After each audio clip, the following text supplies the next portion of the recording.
Waalaikumsalam. Berjumpa kembali bersama saya Sandro Jabrik, wong ganteng sak donya. Mohon untuk tidak menyebutkan nama dan identitas dalam percakapan ini karena percakapan ini saya naikkan dalam konten YouTube. Gimana, Mbak?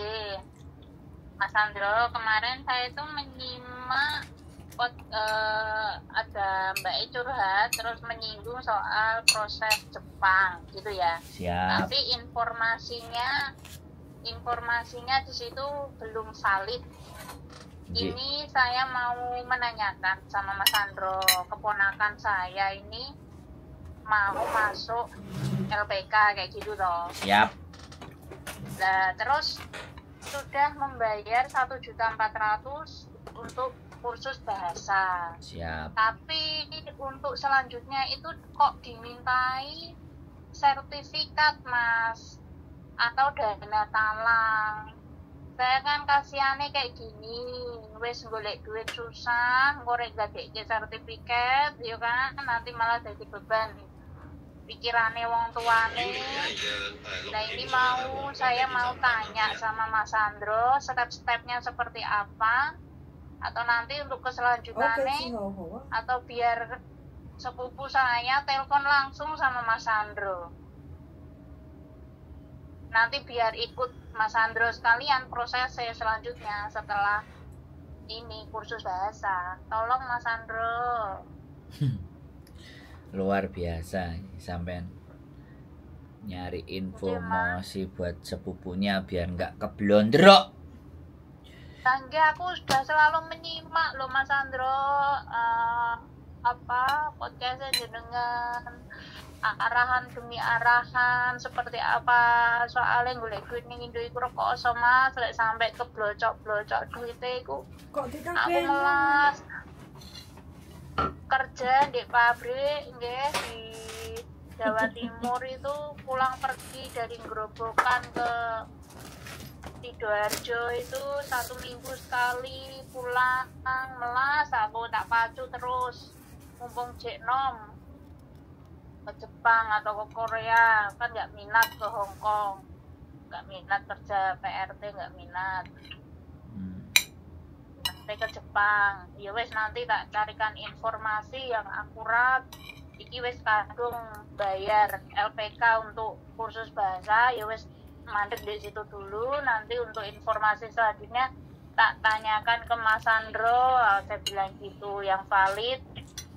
Udah sampai duit keblocok-blocok. Eman-eman sakno Pak mbokmu, saya bilang gitu Mas Sandro.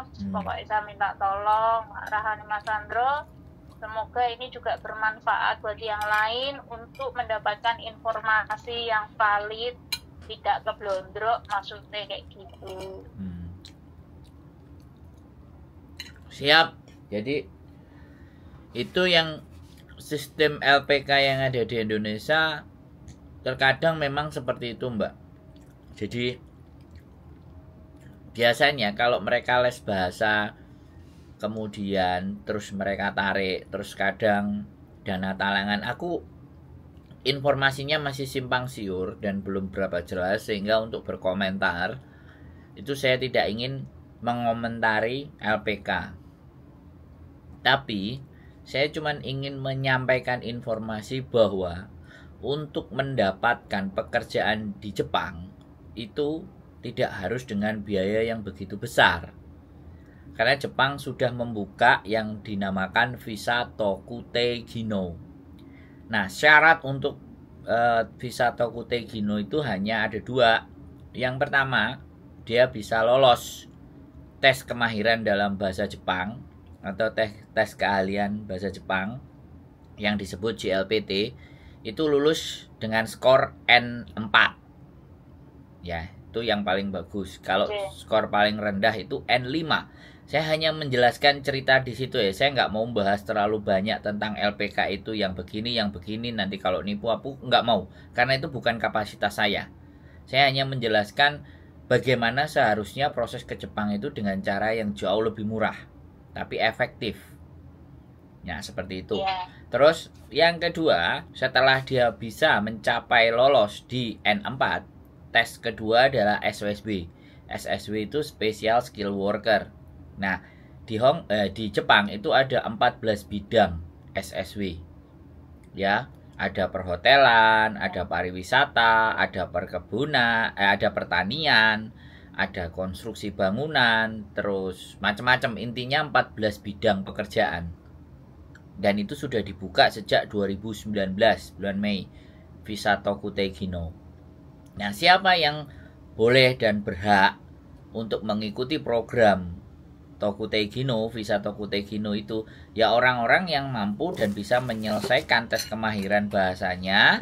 Yang pertama adalah N4, yang kedua SSW, yang ketiga ada perusahaan yang mau menerima. Nah ini, setelah dua hal tadi kan kita tinggal nyari perusahaan yang mau menerima. Nah, perusahaan yang mau menerima ini dari mana kita dapat? Disitulah para agensi-agensi mulai memainkan perannya. Bisa dipahami. Nah, ketika dia bisa belajar, maka banyak sosial media yang berbicara tentang Tokutei Gino. Ada sudah, kalau kita bicara mungkin lebih dari sekitar 1000 yang sudah mendapatkan visa Tokutei Gino yang sekarang posisinya sudah di Jepang.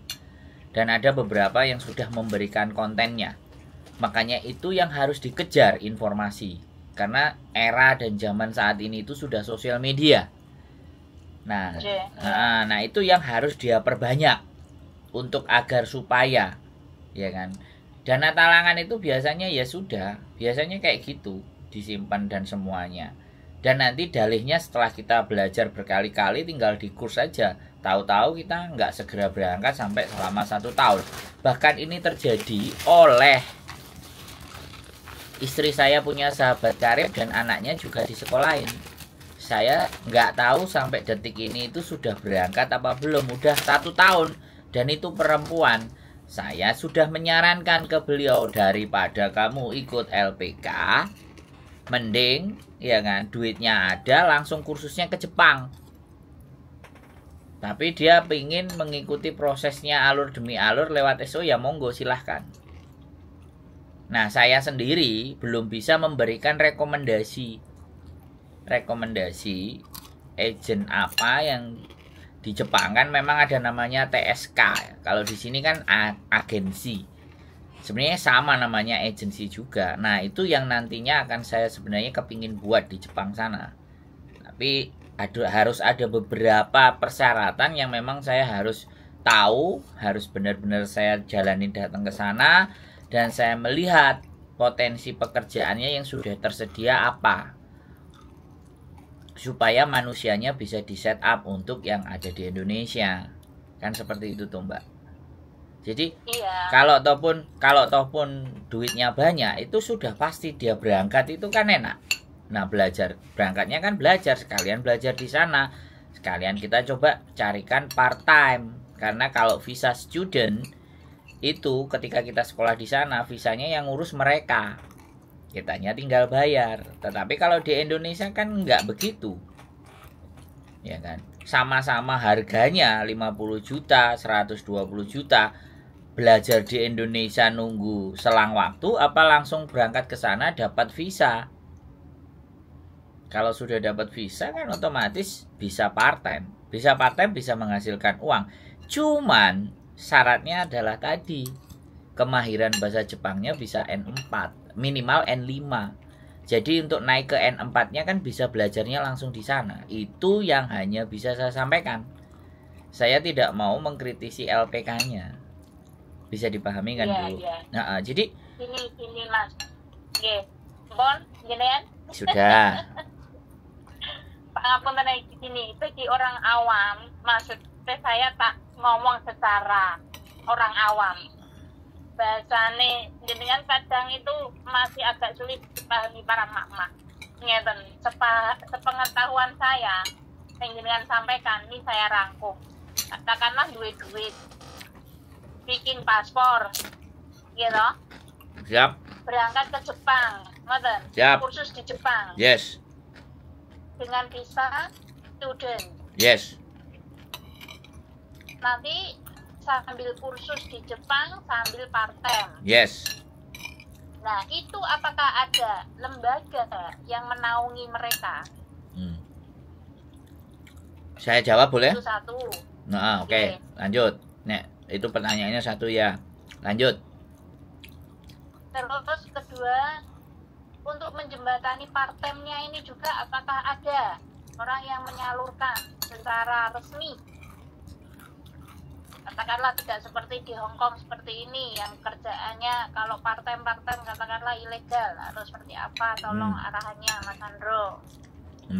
Untuk tempat tinggalnya nanti seperti apa. Jadi informasi ini jangan abu-abu. Kalau hitam ya hitam, kalau putih ya putih gitu. Betul. Seperti nomor urut 3. Siap. Oke, monggo. Sampean sangat jelas dan clear, dan itu yang ingin saya siapkan. Dan itu yang ingin saya cari. Kalau sekolahnya saya sudah punya 5 sekolahan lembaga kursusnya. Nah, saya berkoordinasi dengan adik saya. Bagaimana dengan part-time-nya? Nah, itu yang kita harus cari info. Otomatis kalau membayar pun tidak diserahkan ke kami. Langsung kita kasih webnya, langsung kita kasih alamat sekolahannya, silahkan dituju. Monggo. Kalau memang bisa tembus dengan sendirinya itu akan jauh lebih bagus. Jadi tidak ada penyerahan ke kita.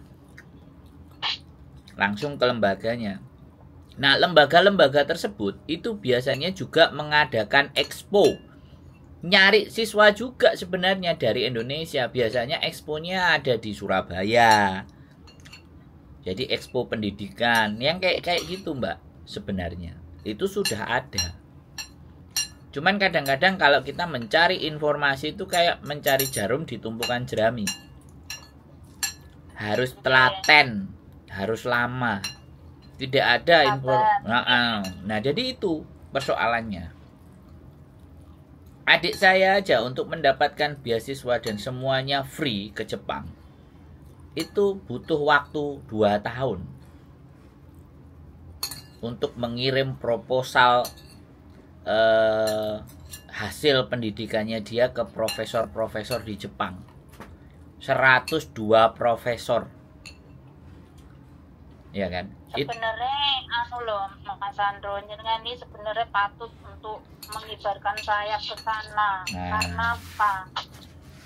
Orang-orang kita, anak-anak muda ini perlu wadah untuk orang-orang bertanggung jawab seperti jenengan memberikan pekerjaan yang benar-benar konkret dan informasi yang valid. Nah, ini yang saya ajak ngomong ini orang yang bisa berpikir kayak sampean ini bisa berpikir. Saya senang kalau yang saya ajak ngomong bisa berpikir. Maka dari itulah, ya kan, dengan sampean sering nonton konten saya itu sampean juga mendukung, sebenarnya mendukung saya untuk menciptakan seperti itu. Kan kemarin ada undangan Migran Day di Jakarta yang sama Pak Beni itu kan. Nah, saya sempat menghadiri di situ. Nah, di situ kita bahas tentang permasalahan PMI di Indonesia yang ada di luar negeri di negara penempatan itu apa saja. Nah, itu maraknya agensi-agensi dan semuanya yang tidak bertanggung jawab. Gitu loh. Nah, karena ya disitulah persoalannya, Mbak. Makanya kita membuat bahwa kalau yakin dengan informasi sendiri, mandiri, jalur mandiri. Kalau kayak gitu kita sebutnya jalur mandiri. Nah, karena itu namanya jalur mandiri, kita berangkat sendiri. Itu bisa. Dan Jepang sudah membuka peluang. Dan dia butuh angka terakhir kalau nggak salah 200.000 pekerja per tahun mereka butuhkan. Begitu loh.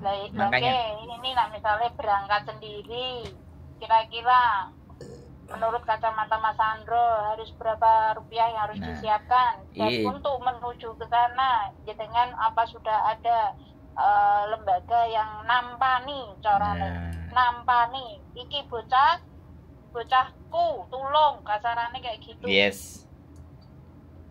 Itu yang ongoing progress yang sedang saya pingin rancang. sama adik saya yang udah 17 tahun di sana, tapi kebetulan adik saya kan jalur pendidikan, bukan jalur pekerja kayak gini gitu. Jadi dia pendidikan itu yang sebenarnya masih saya setting dan setup. Nah makanya yang saya kampanyekan adalah bagaimana teman-teman yang mempersiapkan ini bisa mendapatkan tes kemahiran dalam bahasa Jepang minimalnya N5. Itu yang saya kampanyekan lebih awal dulu. Jadi giliran ketika saya sudah ready, tak jaluk, endi N4-mu, endi N5-mu. Oh oke, lah ya sudah masuk seleksi awal. Baru nyampe di Jepangnya nanti SSW atau dinaikin jadi S4. Bahkan dia nanti ketika sudah kursus dia bisa mencari lowongan pekerjaannya sendiri yang mereka sukai. Kalau ataupun nggak bisa, kita yang memberikan. Ada beberapa partner kira-kira kalau kapan ini Mas Sandro peresmiannya? Nah, makanya nunggu ACC dari nyonya dulu. Kalau sudah diberangkatkan baru saya mendapatkan info. Karena saya tidak ingin memberikan info itu A2, bukan A1. A2 itu artinya sekunder. Saya nggak bisa ngambil data sekunder. Patokan. Saya harus datang sendiri. Saya harus datangi lembaga-lembaga kursus itu sendiri, dan pastinya akan saya kontenin. Iya, sekarang gini Mas, kita para emak-emak di sini ya, yang usianya udah 40 ke atas, pasti kan anaknya kalau bisa cari pekerjaan yang jangan seperti emaknya, ya kan? Pasti kalau sudah tahu prosesnya di Jepang seperti, pasti kan akan membelokkan ke Mas Sandro, mengarahkan ke Mas Sandro seperti itu, karena ini informasi valid, saya percaya. Insya Allah semoga harapan Mas Sandro ke depannya untuk menciptakan agensi di sana semoga lancar. Ya harapannya bisa menolong kita yang kurang paham, nggak keblondrok terlalu jauh kayak gitu loh Mas. Iya, ya jadi kayak biaya oke, yang standar gitu loh, yang masuk akal gitu loh. Nah, nggak banyak dibabat. Nah, iya makanya biaya itu kan yang ngomong bukan saya. Ketika saya datang ke lembaga kursusnya dan saya kontenin, kan yang ngomong mereka. Sampean kan dengerin. Iya. Jadi tidak dari mulut saya, kan seperti itu tuh Mbak. Dan pastinya ketika saya ngonten kan pasti saya kasih webnya, alamatnya, mau jalan sendiri monggo. Karena saya yakin memberikan informasi yang benar, yang valid, itu pasti saya nggak akan kehilangan rezeki. Iya Mas. Saya yakin. Insya Allah. Nah, makanya saya mohon disabari. Nah, kalau memang mau mempersiapkan, silahkan dipersiapkan untuk belajar tes kemahiran bahasa Jepang yang disebut sebagai JLPT. Nah, itu yang harus kita persiapkan dari awal. Nggak ada. Nanti kalau sudah mengikuti tes, kalau sudah dapat nilai, itu stepnya apa lagi? Ya, setelah sudah mengikuti nilai, makanya kan saya juga akan datang ke Jepang. Bagaimana tes SSW itu sebenarnya kalau yang ada di Jepang? Karena tes SSW di Jepang dan di Indonesia itu ada sedikit perbedaan. Special skill worker-nya itu kan step kedua yang harus dia lalui. Begitu loh. Jadi kemampuan dasarnya adalah JLPT-nya tadi, kemahiran bahasa Jepang. Nah, setelah mahir, kemudian dia naik ke step berikutnya adalah SSW tadi, yaitu pastinya akan disesuaikan. Setelah dia N4 terus disesuaikan belajar misalnya pertanian. Ya, bahasa-bahasa pertanian itu bagaimana? Atau bahasa-bahasa misalnya perhotelan itu seperti apa? Atau bahasa-bahasa konstruksi itu seperti apa? Dan itu ada bidang-bidangnya. Nah, di situ loh yang ingin saya perjelas. Dan saya maunya sumber yang akurat dari Jepang. Saya harus ke sana sendiri. Gitu loh Mbak. Ini jenengan tayang kapan ini? Yang ini? Ya sampean tunggu paling sehari 2 hari. Kalau nggak hari besok pagi atau ya lusa. Ini konten ini akan tayang dan akan selalu saya tayangkan. Setiap pembicaraan saya akan tayangkan. barangkali nanti ada yang mengoreksi, ada yang mengevaluasi, kan saya bisa bikin konten berikutnya. Dan Jadi kayak gini kan, gini kan terbuka gitu loh. Saya menyimak terus gitu loh Mas. Iya, Saya siap, dan nanti bisa menjabri jenengan. Nanti WA ini biar saya kasih jenengan. Biar komunikasi sendiri kalian jenengan. Ini kan sudah ada gambaran perdebatan seperti ini. Siap. Biar nanti lebih merapatkan jenengan. Gitu nggih Mas Andro. Nggih. Matur suwun. Nggih, sehat selalu. Sehat selalu Mbak Juli sekeluarga. Nggih. Jadi akan. Waalaikumsalam warahmatullahi wabarakatuh.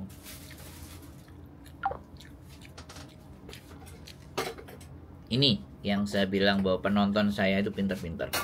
Ini orang pinter. Dan gak suka penonton yang seperti ini.